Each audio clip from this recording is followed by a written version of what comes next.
स्वागत है आप सभी लोगों का मेरे YouTube चैनल पर। आज हम लोग बात करेंगे कि किसी कोलाइडल सॉल्यूशन को कैसे प्यूरिफाई किया जाता है। इन द प्रीवियस लेक्चर हम लोगों ने सारे प्रिपरेशन मेथड्स को पढ़ लिया था कि कैसे किसी कोलाइडल सॉल्यूशन को प्रिपेयर करने के लिए किस किस तरह के कोलाइडल मेथड्स को यूज़ किया जाता है जिससे हम कोलाइडल सॉल्यूशन को प्रिपेयर कर सकते हैं। सारे मेथड हम लोगों ने इसमें पढ़ लिए थे। आई होप आपको सारे मेथड बहुत अच्छे से समझ में आ गए होंगे। आज का टॉपिक यही है, purification of salts. Salt simply colloidal salt जिन्हें कहते हैं। तो प्यूरिफिकेशन ऑफ सॉल्ट्स में सबसे पहले समझ लेते हैं कि इम्प्योरिटी क्या चीज़ होती है।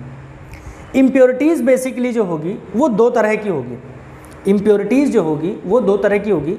एक ऐसी इम्प्योरिटी जो उस सॉल्यूशन में डिज़ोल्व होगी, एक ऐसी इम्प्योरिटी जो डिज़ोल्व नहीं होगी, जो कि इनसॉल्युबल इम्प्योरिटी होगी।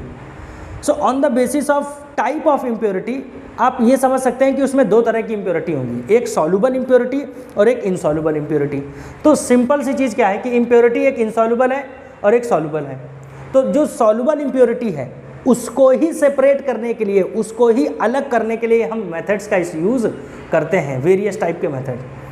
क्योंकि जो इनसॉल्युबल इम्प्योरिटी है उसको just filter the colloidal solution. Insoluble impurity को अलग करने के लिए हम सिर्फ उस पर्टिकुलर कोलाइडल सॉल्यूशन को छान लेते हैं, एक तरह से फिल्टर कर लेते हैं, तो इम्प्योरिटी अलग हो जाएगी, कोलाइडल सॉल्यूशन अलग हो जाएगा। अब देखते हैं, अगर सॉल्युबल इम्प्योरिटी है तो स्पेसिफिक मेथड्स आर यूज्ड। अगर सॉल्युबल इम्प्योरिटी है तो उसको अलग करने के लिए, उसमें से जो इम्प्योरिटीज़ हैं उनको अलग करने के लिए हम क्या करते हैं, वेरियस टाइप के स्पेसिफिक मेथड यूज़ करते हैं। तो चलिए जान लेते हैं उन मेथड्स के बारे में। तो पहला जो मेथड है वो है डायलिसिस, दूसरा जो मेथड है इलेक्ट्रोडायलिसिस। वैसे ये दोनों एक ही टाइप है, मतलब डायलिसिस दोनों एक ही चीज़ है, बट उसमें क्या है, एक डायलिसिस है एक इलेक्ट्रोडायलिसिस है। फिर है अल्ट्रा फिल्ट्रेशन और एक है लास्ट में अल्ट्रा सेंट्रीफ्यूज, या इसको वैसे लिखना चाहिए अल्ट्रा सेंट्रीफ्यूगेशन। इसके बारे में भी जानेंगे। तो आज के इस वीडियो में हम लोग यही समझेंगे कि डायलिसिस क्या होता है और इलेक्ट्रोडायलिसिस क्या होता है, किस तरह से इनका यूज़ करके हम इम्प्योरिटीज़ को अलग कर सकते हैं। तो चलिए फिर शुरू करते हैं इस टॉपिक के बारे में। आज हम लोग सिर्फ दो मेथड के बारे में जानेंगे, एक डायलिसिस और दूसरा इलेक्ट्रोडायलिसिस। बाकी के जो दो मेथड है उनके बारे में हम नेक्स्ट वीडियो में जानेंगे। तो फिर चलिए शुरू करते हैं कि डायलिसिस क्या है और इलेक्ट्रोडायलिसिस क्या होता है। सबसे पहले देखिए डायलिसिस क्या चीज़ है। डायलिसिस क्या है, इसका प्रिंसिपल आपको याद रखना है। प्रिंसिपल मीन्स ये किस बात पर काम करेगा, किस तरह से वर्क करेगा। अगर आपको प्रिंसिपल याद रहेगा तो इसको अप्लाई करना बहुत, या इसे याद रखना, क्योंकि एग्ज़ाम के पॉइंट ऑफ व्यू से काफ़ी इंपॉर्टेंट है। आपको इसके ऊपर एक शॉर्ट नोट मिल जाता है लिखने के लिए। तो प्रिंसिपल क्या है कि when crystalloid is a impurity, अगर किसी कोलाइडल सॉल्यूशन में क्रिस्टलॉइड की इम्प्योरिटी है तब हम डायलिसिस का यूज़ करते हैं। सो डायलिसिस क्या है, basically it is the removal of crystalloid particle from the colloidal solution is called dialysis with the help of membrane. Basically उसमें आपको एक सेमी परमिएबल मेम्ब्रेन या सिंपली पार्चमेंट पेपर होता है, या जो पार्चमेंट मेम्ब्रेन है या एनिमल मेम्ब्रेन है, सेल मेम्ब्रेन है, उसका यूज़ आपको करना होता है। तो प्रिंसिपल क्या है इसका, क्रिस्टलॉइड इज इम्प्योरिटी। तो अब क्रिस्टलॉइड अगर इम्प्योरिटी है तो कैसे अलग करेंगे, diffusion rate of crystalloid and colloids, जो इसमें बेस होगा, जो बेस का मतलब यहाँ पर जो इनका एक तरह से जो मेन आधार है कि कैसे इनको डिफ्यूजन रेट के आधार पर, on the basis of diffusion rate आप क्या करते हैं, कोलाइडल सॉल्यूशन में से इम्प्योरिटी को अलग करते हैं। अब डिफ्यूजन रेट का मतलब यहाँ पर क्या है, आपको चैप्टर के शुरू में ही मैंने बताया था कि क्रिस्टलॉइड और कोलाइड में बस यही डिफरेंस है। क्रिस्टलॉइड पार्चमेंट पेपर से या सेल मेम्ब्रेन है, या मान लीजिए एनिमल मेम्ब्रेन है, सिंपली सेमी परमिएबल मेम्ब्रेन है, उसके थ्रू, उस चैनल से वो बहुत इजीली क्रॉस कर जाते हैं उसको, बहुत फास्ट। जैसे सिंपली आप सोडियम क्लोराइड और वाटर सॉल्ट, सिंपली वाटर या सिंपली उसका एक मिक्सचर लीजिए, अब आप उसको उससे उस चैनल से गुजारने की कोशिश करिए, बहुत तेज़ी से गुजर जाएगा। लेकिन कोलाइड ऐसा नहीं कर सकते थे। कोलाइड का जो पैसेज होता है बहुत स्लो होता है। तो यहाँ पर जो इनका एक तरह से सेपरेशन है ना, इम्प्योरिटी को हटाने का जो मेथड है वो यही है, डिफ्यूजन रेट पर डिपेंड करता है। तो diffusion rate of colloid crystalloids and diffusion rate of crystalloid and colloid में डिफर, वो उनका जो डिफ्यूजन रेट है वो अलग अलग होता है। इसी बिहाफ पर हम बताते हैं कि क्रिस्टलॉइड आसानी से पास कर जाएंगे उस सेमी परमिएबल मेम्ब्रेन को, लेकिन कोलाइड्स ऐसा नहीं कर सकते। अब देख लेते हैं इस मेथड में क्या है। In this method impure colloidal solution filled in parchment bag and kept in running water as shown in diagram या सिंपली फिगर। अब आप देखिए यहाँ पे एक डायग्राम मैंने बनाया हुआ है छोटा सा, इसको बहुत आराम से देख लीजिएगा, समझ लीजिएगा। तो इसमें है क्या चीज़, सबसे पहले एक पॉट लेते हैं, एक बर्तन लेते हैं, और उस बर्तन में क्या करते हैं, एक पार्चमेंट बैग या एक जिसे हम आम भाषा में थैला कहते हैं, उसको उसमें रख देते हैं। इस पर्टिकुलर कंटेनर में पानी भरा होता है, वाटर रहता है, और उसको बैग को क्या कर देते हैं, उसी में रख देते हैं स्टैंड के सहारे। एक स्टैंड के सहारे उसको लटका दिया जाता है, सिंपली हैंगिंग पोजीशन में इसको रखते हैं और वो उसके अंदर पड़ा रहेगा। तो सिंपली क्या है यहाँ पर, इन this method impure colloidal solution filled in parchment bag, ये एक पार्चमेंट बैग है। यहाँ पर ये जो डैश डैश से आपको जो ब्लैक कलर से ये जो दिखाई दे रहा है, ये बेसिकली डायलाइजिंग मेम्ब्रेन है, या जिसे हम आसान भाषा में एसपीएम मतलब सत्यप्रकाश मिश्रा नहीं है, एसपीएम मतलब semi permeable membrane. Semi permeable membrane क्या करती है, क्रिस्टलॉइड के पार्टिकल को, क्योंकि वो वाटर में आसानी से डिजॉल्व हो जाएंगे, क्योंकि यही इम्प्योरिटी, यही तो खास बात है, जो इम्प्योरिटी डिजॉल्व है उस क्रिस्टलॉइड की इम्प्योरिटी को, जो क्रिस्टलॉइड की इम्प्योरिटी है, उस बैग को, उस पार्चमेंट पेपर को या सेमी परमिएबल मेम्ब्रेन को, डायलाइजिंग मेम्ब्रेन को आसानी से क्रॉस कर जाती है। ऐसे केस में आप क्या देखते हैं कि जो इम्प्योरिटी है, अब मैंने यहाँ पर क्रिस्टलॉइड को और कोलाइड को अलग अलग मार्कर से यहाँ पर दिखाया है। ब्लैक डॉट जो मार्कर है एक तरह से, यहाँ पर जो ब्लैक डॉट है वो क्रिस्टलॉइड को रिप्रेजेंट कर रहा है, और ग्रीन जो एक डॉट है वो आपको कोलाइड को रिप्रेजेंट कर रहा है सिंपली। तो यहाँ पर आपको बैग में दिख रहा होगा कि इम्प्योर कोलाइडल सॉल्यूशन उसमें भरा होता है, और उसको हम लोग पानी से भरे हुए कंटेनर में रख देते हैं, जिसमें पानी एक साइड से लगातार पानी डाला जा रहा है और एक साइड से सॉल्यूशन को बाहर निकाला जा रहा है। ऐसा क्यों कर रहे हैं, देखिए, dissolved impurities easily cross the membrane. जो डिजॉल्व्ड इम्प्योरिटीज़ हैं, जो भी डिजॉल्व्ड इम्प्योरिटीज़ हैं, वो ईजिली क्या कर लेती हैं, मेम्ब्रेन को क्रॉस कर लेती हैं, एंड मिक्सड विद वाटर, और फिर वो वाटर के साथ मिक्स हो जाती हैं अच्छे से, and then as a result impurities जो होती हैं वो वॉश आउट हो जाती हैं या बाहर निकल जाती हैं, और हमारे बैग में, जो पार्चमेंट पेपर का जो पार्चमेंट बैग है, उस थैले में प्योर कोलाइडल सॉल्यूशन बच जाता है। तो जो प्रिंसिपल इसका क्या है, जो इम्प्योरिटीज़ है ना, वो सॉल्युबल इम्प्योरिटीज़ है, और बेसिकली ये इम्प्योरिटीज़ किसकी है, क्रिस्टलॉइड की। क्रिस्टलॉइड की इम्प्योरिटी क्या होती है, सेमी परमिएबल मेम्ब्रेन या जो पार्चमेंट मेम्ब्रेन है, सिंपली पार्चमेंट पेपर है, उसको आसानी से, अब क्योंकि वो वाटर में डिजॉल्व होगी, वाटर के अंदर पड़ा हुआ है ना, तो इम्प्योरिटीज उसमें मिक्स होंगी और वो वाटर के साथ ही क्या हो जाएंगी, बाहर निकल जाएंगी। लेकिन कोलाइड का पार्टिकल बाहर नहीं निकल सकता है, क्यों, क्योंकि उसका पैसेज बहुत स्लो होता है और पोर साइज सिंपली छोटे होते हैं और कोलाइड के पार्टिकल के साइज बड़े होते हैं। इसलिए ये एक मेथड रहा सिंपली आपका कोलाइडल सॉल्यूशन का, कि कैसे हम इसको प्योर कर सकते हैं थ्रू द डायलिसिस। इसी प्रोसेस को डायलिसिस कहते हैं। इसी का एडवांस वर्जन होता है इलेक्ट्रोडायलिसिस। डायलिसिस की जो प्रोसेस है वो बहुत स्लो होती है।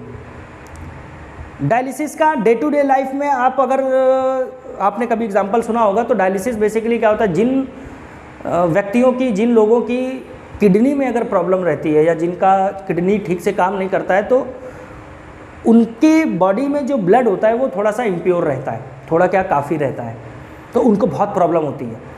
ऐसे पेशेंट्स के लिए क्या किया जाता है, डायलिसिस की प्रोसेस कराई जाती है, क्योंकि पूरी बॉडी का ब्लड निकाल लिया जाता है, देन फिर उसको साफ़ करके फिर से बॉडी में ब्लड को इंजेक्ट किया जाता है पूरी बॉडी में। और इस पूरी प्रोसेस में आपने देखा होगा, आपने सुना भी होगा कि लगभग 7 से 10 घंटे तक लग जाते हैं, या मे बी उससे ज़्यादा। जिसका जितना ज़्यादा गंदा खून होता है उसके प्यूरिफिकेशन में उतना ही समय लगता है, इसलिए डायलिसिस की प्रोसेस वहाँ यूज़ होती है। अब देखिए, टाइम टेकिंग प्रोसेस है, तो इसी का एडवांस वर्जन है क्या, एक तरह से, या एक स्टेप आगे मान लीजिए इसका है, जैसे 2.2 मान लीजिए, तो इलेक्ट्रोडायलिसिस बोलते हैं। इलेक्ट्रोडायलिसिस क्या है, देखिए इसका प्रिंसिपल क्या है, व्हेन इम्प्योरिटीज़ आर इलेक्ट्रोलाइट।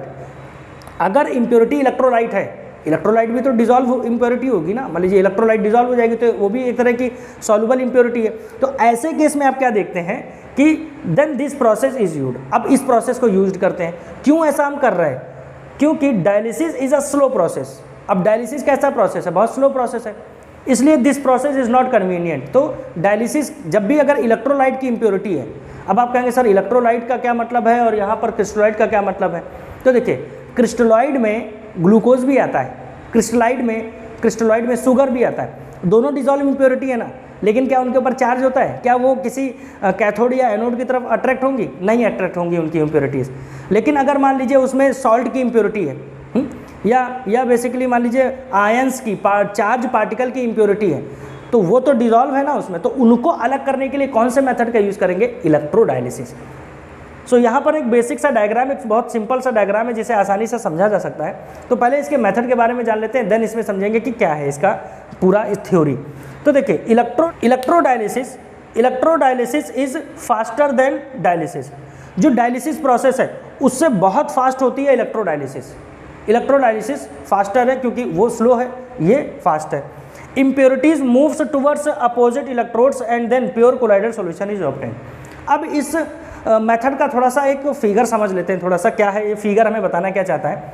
इसमें क्या होता है, एक चैम्बर होता है, एक चैम्बर को क्या किया जाता है, उसमें 3 पार्ट किए जाते हैं, बीच में एक मेम्ब्रेन लगा दी जाती है जिसकी वजह से 3 चैम्बर क्रिएट हो जाते हैं। अगर आप देखें, पहला चैम्बर, दूसरा चैम्बर और ये तीसरा चैम्बर। पहले और लास्ट वाले चैम्बर को एक, समझ रहे ना, ये एक मेम्ब्रेन लगी हुई है जिसे हम क्या बोलते हैं? Membrane, simply semi permeable membrane. इसके इधर वाले ब्लॉक में पानी भरा हुआ है, इधर वाले ब्लॉक में भी पानी भरा हुआ है।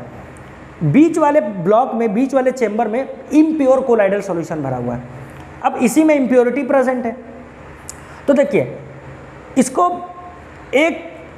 इसमें इलेक्ट्रोड यूज़ किए जाते हैं। एक इलेक्ट्रोड आपका सिंपली एनोड होता है और एक इलेक्ट्रोड आपका कौन सा हो गया? कैथोड हो गया। कैथोड पे बेसिकली माइनस का चार्ज रहता है क्योंकि वो नेगेटिव टर्मिनल से जुड़ा रहेगा, और ये पॉजिटिव, तो वो बैटरी के पॉजिटिव टर्मिनल से जुड़ा होगा। जब इसका सर्किट ओपन कंप्लीट किया जाता है, मान लीजिए एक तरह से जब इसका सर्किट कंप्लीट करते हैं, तो फिर होता क्या है, इसमें जो चार्जेबल इम्प्योरिटी होगी, चार्जेबल जो इलेक्ट्रोलाइट है, इलेक्ट्रोलाइट डिसोसिएट हो जाती है आयंस में, तो वो इम्प्योरिटी में क्या देखेंगे आप कि अगर पॉजिटिव इम्प्योरिटी, पॉजिटिव चार्ज की इम्प्योरिटी है तो वो निगेटिव की तरफ भागेगी, निगेटिव की तरफ शिफ्ट हो जाएगी, उधर की तरफ अट्रैक्ट होगी। और निगेटिव अगर इम्प्योरिटी है तो वो पॉजिटिव एंड की तरफ, पॉजिटिव इलेक्ट्रोड की तरफ क्या होती है? मूव करती है, अट्रैक्ट होती है। तो इस तरह से पॉजिटिव और निगेटिव इम्प्योरिटी जो कि इलेक्ट्रोलाइट ही है एक तरह से, उनका जो सेपरेशन है वो हम इलेक्ट्रोडायलिसिस से कर लेते हैं। इलेक्ट्रोडायलिसिस मेथड में केवल इलेक्ट्रोलाइट की इम्प्योरिटी ही सेपरेट हो सकती है, नॉन इलेक्ट्रोलाइट की इम्प्योरिटी सेपरेट नहीं होगी। इस बात को ध्यान रखिएगा। सपोज करिए कि इसमें अल्कोहल की इम्प्योरिटी है, सपोज करिए इसमें ग्लूकोज की इम्प्योरिटी है, सपोज करिए इसमें अगर मान लीजिए यूरिया की इम्प्योरिटी है, सपोज करिए कि इसमें मान लीजिए शुगर की इम्प्योरिटी है, तो इन इम्प्योरिटीज़ पर इलेक्ट्रोडायलिसिस का कोई फर्क नहीं पड़ेगा क्योंकि ये तो अट्रैक्ट नहीं होगी। इसलिए ऐसी इम्प्योरिटी को अलग करने के लिए हमारे पास डायलिसिस है।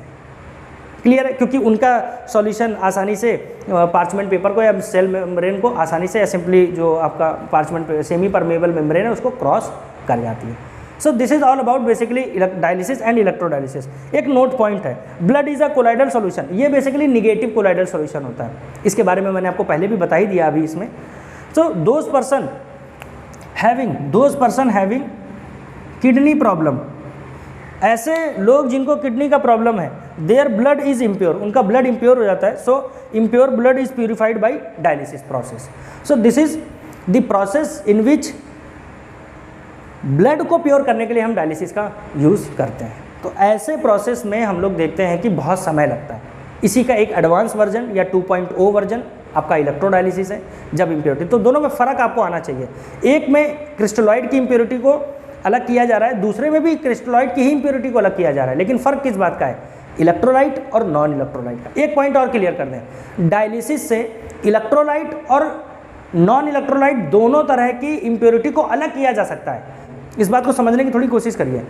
डायलिसिस और इलेक्ट्रोडायलिसिस में यही फ़र्क है कि हम बस चार्ज वाली इम्प्योरिटी को, जिसमें चार्ज यानी इलेक्ट्रोलाइट की इम्प्योरिटी है, उसको अलग करते हैं, बाकी इसका और कोई मतलब नहीं है। समझ पा रहे हैं आप लोग?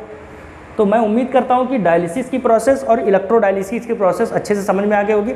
मिलते हैं नेक्स्ट वीडियो में, जिसमें हम लोग जानेंगे कि कैसे हम लोग अल्ट्रा सेंट्रीफ्यूगेशन और अल्ट्रा फिल्ट्रेशन मेथड से कोलाइडल सॉल्यूशन को प्यूरिफाई करते हैं। So thank you so much, मिलते हैं नेक्स्ट क्लास में।